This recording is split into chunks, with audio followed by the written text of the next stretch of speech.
केंद्रीय मंत्री नामदार नितीन गडकरी यांच्याशी चर्चा करताना मिरजेचे आमदार डॉक्टर सुरेशभाऊ खाडे. आमदार डॉक्टर सुरेशभाऊ खाडे यांनी दिल्ली येथे घेतली केंद्रीय मंत्री नामदार नितीन गडकरी यांची भेट. मिरज विधानसभा मतदारसंघातील प्रलंबित कामासाठी निधी देण्याची केली मागणी.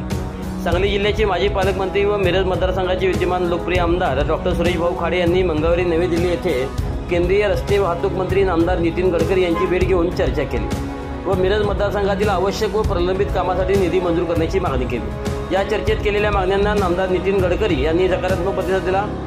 लवकरच आपली मागणी केलेल्या कामासाठी निधी मंजूर करण्याचे आश्वासन दिले असल्याचे माननीय आमदार डॉक्टर सुरेशभाऊ खाडे यांनी सांगितले. केंद्रीय मंत्री नामदार नितीन गडकरी यांच्याशी झालेल्या चर्चेत राष्ट्रीय महामार्ग क्रमांक 160 सिन्नर अहमदनगर दौंड सहीव दहिवडी विटा तासगाव मिरज म्हैसाळ ते कर्नाटक राज्य सीमा या मार्गावरील काकडवाडी मिरज म्हैसाळ ते कर्नाटक सीमा या प्रलंबित कामासाठी तातडीने निधी मंजूर करावा.